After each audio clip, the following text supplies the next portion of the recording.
O nosso convidado de hoje é o ministro do Meio Ambiente, Ricardo Salles. É um prazer tê-lo conosco, ministro. Obrigado pelo convite. Prazer é nosso. Ministro, primeiro ano de governo federal, Ministério do Meio Ambiente. Sua avaliação, ministro? Olha, um ano cheio de desafios, né? Nós assumimos, o governo do presidente Bolsonaro assumiu um país com grandes dificuldades econômicas muito sérias, dificuldades de organização dos ministérios, de gestão, de planejamento, um país realmente com muitos problemas. O presidente Bolsonaro nomeou o ministério de 22 membros absolutamente pelo critério técnico, sem fazer nenhuma divisão, nenhum loteamento político. Nós trouxemos as equipes para trabalhar conosco nos diversos ministérios, no Ministério do Meio Ambiente também, inclusive daqui de São Paulo, foi um corpo técnico muito consistente, policiais militares ambientais que já haviam trabalhado comigo por aqui, e nós tivemos realmente que mudar muitos dos paradigmas e da forma como se administrava o Ministério do Meio Ambiente até então. Primeiro porque é necessário ter uma visão de harmonia entre o desenvolvimento econômico e a preservação ambiental. Que é fundamental, uma das grandes polêmicas hoje. Sem desenvolvimento econômico, não há condições de cuidar do meio ambiente. O que traz recursos, prosperidade, quer dizer, condições, oportunidade de emprego, de renda, enfim, o verdadeiro desenvolvimento sustentável é o dinamismo econômico. Claro. Se você tem um órgão ambiental cujo objetivo ou a consequência das suas ações é sempre dizer não, perseguir quem produz, transformar a atividade privada, seja ela de comércio, indústria, atividade imobiliária, o agronegócio, se você demoniza a atividade produtiva e parte do pressuposto que a atividade produtiva ela é ruim per se, por si só, você cria um problema grave de ausência de desenvolvimento econômico, e a ausência de desenvolvimento econômico, como disse bem o ministro Paulo Guedes, agora quando esteve lá em Davos, a pobreza é um dos principais contribuintes para o problema ambiental. O ministro Paulo Guedes em Davos realmente falou que a pobreza afeta diretamente o meio ambiente. Qual a sua avaliação disso que foi dito? Porque está sendo repercutido nos grandes veículos como uma coisa ruim a fala dele. Mas foi essa a fala ou tem uma complementação grande? Não, está correto o ministro Paulo Guedes ao dizer que a pobreza é um grande problema ambiental. Por que eu digo isso? Basta olhar em São Paulo. São Paulo nós vemos a região das represas, Billings e Guarapiranga. A ausência de um regramento adequado para a utilização do uso do solo, para ocupação adequada, enfim, do desenvolvimento daquela região, fez com que os proprietários, os investimentos, abrissem mão daquela região. E aquilo virou um caos. Então, o saneamento lá é inexistente, a parte de gestão do lixo muito ruim, questões de qualidade ambiental urbana lá praticamente inexistentes. Então, o que aconteceu no final? A ausência de um desenvolvimento econômico desta região urbana mostrou que ali virou um local praticamente abandonado. Isso é o que o ministro Paulo Guedes, se aumentar essa lente para todo o Brasil, nós vamos ver. O Rio de Janeiro, a Baía da Guanabara não é diferente. O que é a Baía da Guanabara? Chega o esgoto sem tratamento da região em volta. O lixo que é despejado na Baía da Guanabara fica lá todo depositado. Isso atrapalha a fauna, a flora, atrapalha a indústria pesqueira. Então, a ausência de desenvolvimento econômico e, portanto, a pobreza, como colocou bem o ministro Paulo Guedes, é sim um dos principais fatores de desrespeito ao meio ambiente. Na Amazônia, que é o grande ícone da discussão ambiental internacional, nós temos mais de 20 milhões de brasileiros que vivem naquela região e que precisam ter oportunidade. Que, aliás, tem sido uma pauta internacional, a Amazônia. Podemos aprofundar um pouquinho esse tema, por favor? A Amazônia é um orgulho do Brasil. Nós temos a Amazônia quase a metade do território nacional, são cerca de 5 milhões de quilômetros quadrados, só para as pessoas terem em mente, é sempre bom dizer.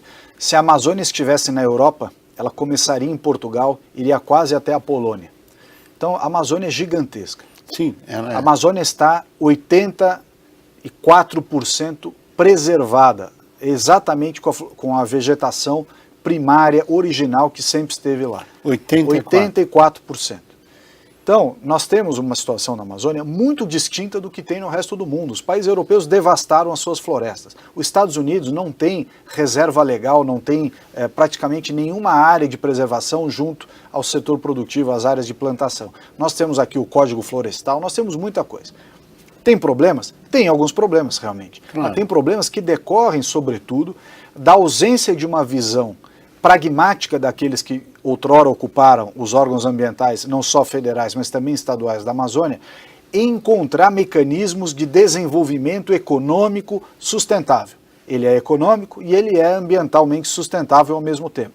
Nós temos lá na Amazônia uma vastidão de área sem regularização fundiária, ou seja, você não sabe quem ocupa, a que título, se tem escritura, se não tem. Isso você não consegue responsabilizar as pessoas para tomar conta das áreas. Isso acontece, o exemplo que eu dei aqui do entorno da Billings e da Guarapiranga é igualzinho. Então o Brasil padece, e isso acontece em Brasília, em condomínios de luxo, em vários lugares.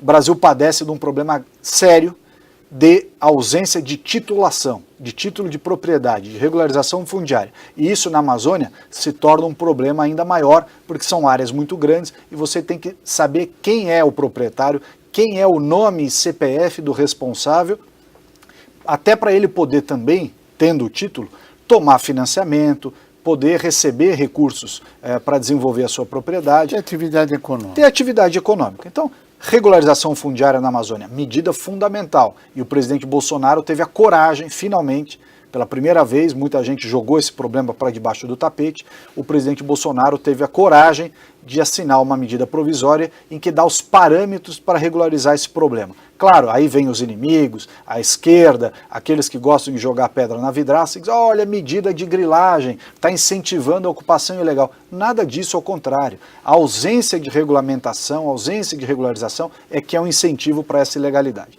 Segundo lugar, também importante para a Amazônia, não se fez, que é o zoneamento econômico-ecológico, que é uma espécie de plano diretor da Amazônia, em que você identifica quais são as potencialidades, quais são as regiões da Amazônia que têm vocação para ter indústria de mineração, quais são os pontos que estão em indústria madeireira, onde tem que ter infraestrutura, onde é muito sensível e não pode mexer.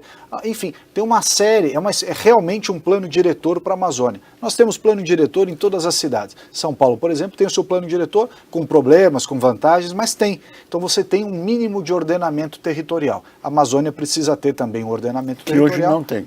Não tem, e ele se faz através do zoneamento econômico-ecológico.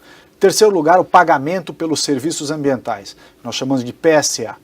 E você remunerar, Curi, aqueles que cuidam do meio ambiente. Então, no Brasil, nós temos o Código Florestal. Nenhum outro país do mundo tem uma regra ambiental tão restritiva como o Código Florestal brasileiro, que na região da Mata Atlântica e outros biomas exige 20% de reserva legal. Nós temos aqui em São Paulo e outros lugares, 20% de reserva legal. No Cerrado, 35% de reserva legal. E na Amazônia, 80% de reserva legal. Ou seja, 80% de uma propriedade a pessoa não pode nem pôr a mão. E ela tem que conservar. Então, nada mais justo do que nós remunerarmos esses 80% da propriedade pelos serviços ambientais que ela presta ao clima, à regulação das chuvas, ao meio ambiente. E quem tem que pagar? A comunidade internacional.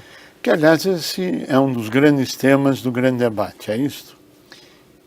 O mundo não quis pagar. Nós fomos à COP lá tentar negociar um mercado de carbono, o artigo 6º do Acordo de Paris, justamente para dizer o seguinte: vocês destruíram as suas florestas. Sim. Vocês emitem gases de efeito estufa em razão da queima de combustíveis fósseis, que se corresponde isso aí a 70 e poucos % do que é gás de efeito estufa no mundo.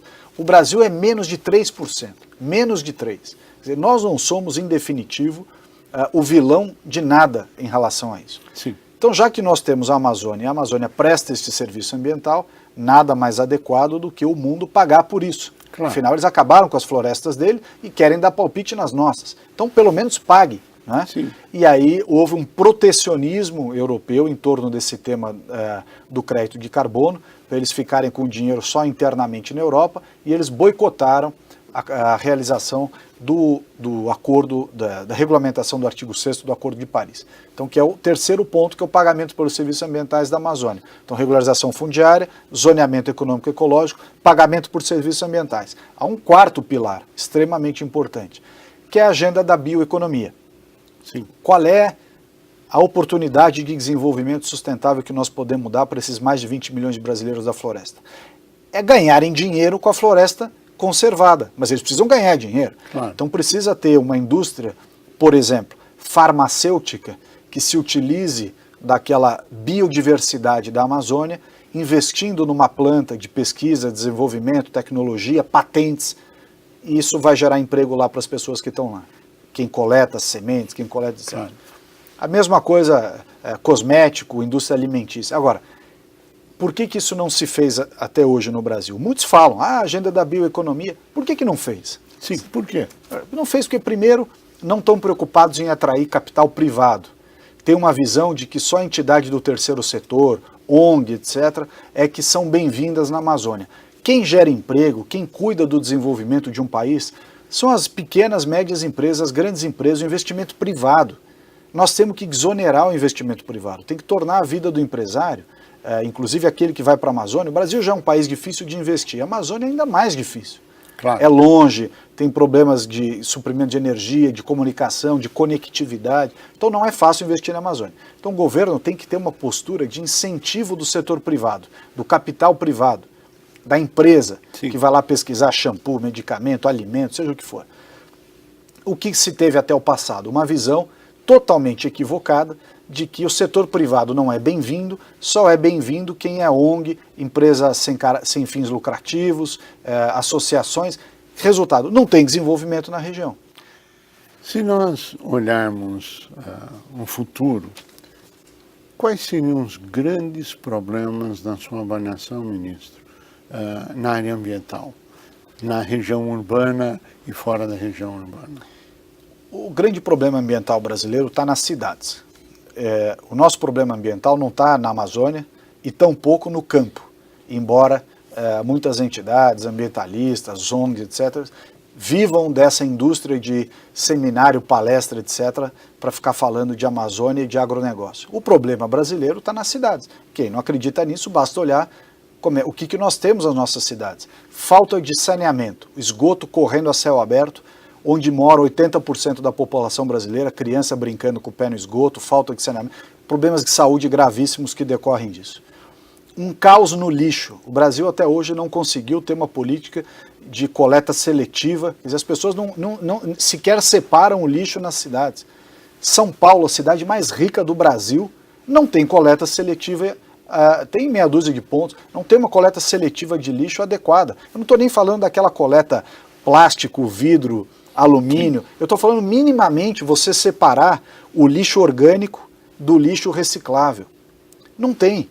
Então, assim, há uma ausência absoluta de uma política de lixo. O mundo inteiro, eu estive agora vendo os investimentos lá no exterior, dessa parte de tratamento, coleta e destinação do lixo, inclusive, Sim, com reaproveitamento energético. O mundo inteiro separa o lixo, usa os restos de comida, ou seja, o lixo orgânico, para produzir biogás e gerar metano, energia, queima o gás na turbina e gera energia elétrica. Depois separa o material reciclável. E aquilo que não é orgânico ou não é reciclável, incinera, né, queima e gera energia. Aqui nós estamos há 20 anos discutindo se a queima faz mal. Queima já está superado, o mundo inteiro hoje em dia incinera lixo, com segurança, sem nenhum problema de emissão de gases. A Suécia, que é um país extremamente cuidadoso no critério ambiental, sim, é mesmo, acabou de inaugurar uma planta industrial para incineração do lixo no meio da cidade. Você olha de fora, é um prédio super bonito, com gramado em cima, e aí quando é inverno eles fazem pista de esqui em cima, no meio da cidade. Então, e nós aqui discutindo o que nós vamos... O Brasil está muito atrasado no tema do lixo, muito atrasado. E é verdade, o que a gente vê com isso são lixões a céu aberto pelo Brasil inteiro, inclusive em São Paulo. Nós reduzimos muito aqui os lixões, quando eu fui secretário, de 112 para quase zero, chegamos a 9, ia chegar a zero, acabou não conseguindo chegar até o fim.